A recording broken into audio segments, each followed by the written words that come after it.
શું ક્યારેય વિચાર્યું છે કે હજારો વર્ષ જૂના એક ગ્રંથમાં આપણી આજના જમાનાની સમસ્યાઓનો ઉકેલ હોઈ શકે? આજે આપણે ભગવદ્ ગીતાના એવા ઊંડાણને સમજવાની કોશિશ કરીશું જે કદાચ આપણા જીવનને એક નવી દિશા આપી શકે છે. ચાલો સાથે મળીને આ સફર શરૂ કરીએ. ક્યારેક એવું લાગે છે ને કે જાણે આપણે ક્યાંક ખોવાઈ ગયા છીએ. ચારે બાજુથી ઘોંઘાટ, અપેક્ષાઓનો ભાર અને આપણે પોતે કઈ દિશામાં જવું છે એ જ નથી સમજાતું. આજની પેઢી આ મૂંઝવણને બહુ સારી રીતે સમજે છે, પણ સવાલ એ છે કે આ સ્પષ્ટતા મળે ક્યાંથી? આજનું જીવન છે ને એ કોઈ યુદ્ધ ક્ષેત્રથી ઓછું નથી. આપણું પોતાનું અંદરનું કુરુક્ષેત્ર. અહીંયા કોઈ તલવાર કે ભાલા નથી, પણ નિર્ણયો લેવાનો સંઘર્ષ છે. સોશિયલ મીડિયાના વિક્ષેપોનો સતત હુમલો છે અને ચિંતા સામેની લડાઈ તો રોજની જ છે. આ લડાઈઓ તો આપણને બધાને બહુ જાણીતી લાગે છે, ખરું ને? કરિયર બનાવવાની દોડ, ઇન્ટરનેટ પર માહિતીનો ધોધ અને સતત ટનટન કરતા મોબાઈલના નોટિફિકેશન્સ. અને આ બધાની વચ્ચે એક મોટો સવાલ: આ બધું હું શા માટે કરું છું? આ બધું ભેગું થઈને મનની અંદર એક તણાવનું વાવાઝોડું ઊભું કરે છે. અને આવા જ વાવાઝોડાની વચ્ચે ભગવદ્ ગીતા માત્ર એક ધાર્મિક ગ્રંથ નથી, પણ એક પ્રેક્ટિકલ ગાઈડબુક બનીને સામે આવે છે. એ બીજું કંઈ નહીં પણ એક સંવાદ છે. આપણા જેવા જ એક મૂંઝાયેલા યોદ્ધા અર્જુન અને એના દોસ્ત અને ગાઈડ કૃષ્ણ વચ્ચેનો સંવાદ. જરા આ સ્ક્રીન પર ધ્યાનથી જુઓ. કેટલી સમાનતા છે! અર્જુનની જે દ્વિધા હતી એ જ તો આજે આપણી છે. એનું યુદ્ધ ક્ષેત્ર એ આપણા જીવનના અટપટા વિકલ્પો. એની ફરજની મૂંઝવણ એ આપણી કરિયર અને અંગત જીવન વચ્ચેની પસંદગી. અને એની સ્પષ્ટતાની શોધ એ જ તો આપણા જીવનના અર્થની શોધ છે. ખરેખર તો અર્જુન આપણા સૌની અંદરનો જ એક અવાજ છે. તો આ બધી મૂંઝવણનો ઉપાય શું? ગીતા આપણને પહેલું અને સૌથી શક્તિશાળી સાધન આપે છે. એ છે કર્મયોગ. એટલે કે ચિંતાને ક્રિયામાં બદલી નાખવાની કળા. હવે કર્મયોગ એટલે શું? એકદમ સિમ્પલ ભાષામાં કહું તો તમારા કામ પર ફોકસ કરો, એના પરિણામ પર નહીં. બસ જેમ કોઈ ક્રિકેટર ફક્ત સારા શોટ રમવા પર ધ્યાન આપે, સ્કોરબોર્ડની ચિંતા કર્યા વગર, અથવા કોઈ શેફ બસ સ્વાદિષ્ટ વાનગી બનાવવામાં ડૂબી જાય, રેસ્ટોરન્ટ ચાલશે કે નહીં એ વિચાર્યા વગર.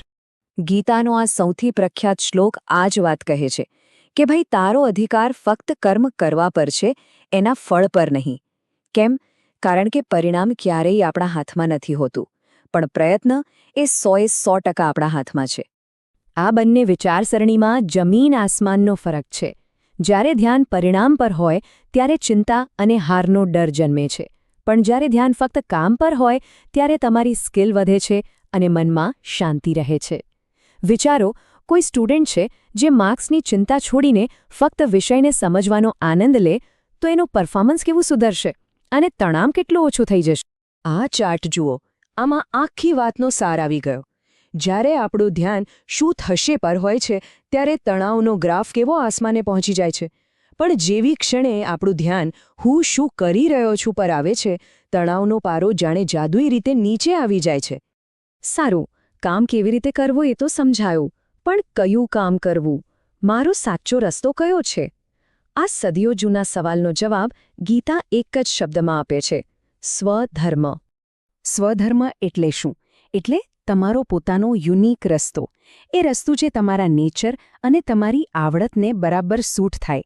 બીજા કોઈની સફળતાની કોપી કરવાને બદલે પોતાની અંદર શું છુપાયેલું છે એને શોધીને એના પર ચાલવું. એ જ છે સ્વધર્મ. તો આ રસ્તો શોધવો કેવી રીતે? ચાલો 3 સિમ્પલ સ્ટેપ્સ જોઈએ. પહેલું, પોતાની અંદર જુઓ. તમારા માટે ખરેખર શું મહત્વનું છે? બીજું, તમારી નેચરલ ટેલેન્ટ્સને ઓળખો. કયું કામ તમે સહેલાઈથી કરી શકો છો? અને ત્રીજું, આ બંનેને જોડીને તમારો પોતાનો રસ્તો બનાવો, બીજા શું કરે છે એની સરખામણી કર્યા વગર. તો કર્મયોગ અને સ્વધર્મ, આ બધાનો હેતુ શું છે? આ બધું આપણને ક્યાં લઈ જાય છે? ગીતાના ઉપદેશોનું અંતિમ લક્ષ્ય એક જ છે: મનની શાંતિ. બહાર ભલે ગમે તેટલા તોફાન ચાલતા હોય, પણ અંદર એકદમ સ્થિર રહેવું. અને અહીં ગીતા એક એવી વાત કહે છે જે આપણી આખી વિચારવાની રીત બદલી નાખે છે. એ કહે છે કે સાચી શાંતિ બહારની પરિસ્થિતિ બદલવાથી નથી મળતી, એ તો અંદરથી પોતાના મન પર કાબૂ મેળવવાથી આવે છે. આપણે દુનિયાને કંટ્રોલ નથી કરી શકતા, પણ મનને તો કરી જ શકીએ. આના માટે ગીતા આપણને કેટલીક ચાવીઓ આપે છે. જેમ કે સમતા, એટલે કે સુખ આવે તો હવામાં નહીં ઉડવાનું અને દુઃખ આવે તો સાવ ભાંગી નહીં પડવાનું. જીવનના ઉતાર ચઢાવને એક સાક્ષીની જેમ જોવાની કળા. આ સાથે જ કોઈ વસ્તુ કે વ્યક્તિ સાથે વધારે પડતો મોહ ન રાખવો અને પોતાની ઇન્દ્રિયો પર સંયમ રાખવો. અને હા, આ કોઈ એક દિવસની વાત નથી, આ તો જીવનભરની પ્રેક્ટિસ છે. તો છેલ્લે ગીતાનું સાર એટલો જ છે કે તે જીવનના પડકારોથી ભાગી જવાનો રસ્તો નથી બતાવતી, પણ એ પડકારોનો સામનો કરવા માટે જરૂરી સ્પષ્ટતા, હિંમત અને અંદરની તાકાત કેવી રીતે મેળવવી એ શીખવે છે. એ આપણને જીવનના યુદ્ધ માટે વધુ સારા યોદ્ધા બનાવે છે. તો હવે આ સવાલ તમારા માટે છે. તમારા જીવનના આ કુરુક્ષેત્રમાં અર્જુન તો તમે જ છો, પણ તમારો કૃષ્ણ કોણ બનશે? કયું જ્ઞાન, કયો સિદ્ધાંત કે પછી કઈ આંતરિક શક્તિ તમને સાચો રસ્તો બતાવશે? આનો જવાબ તમારે શોધવાનો છે.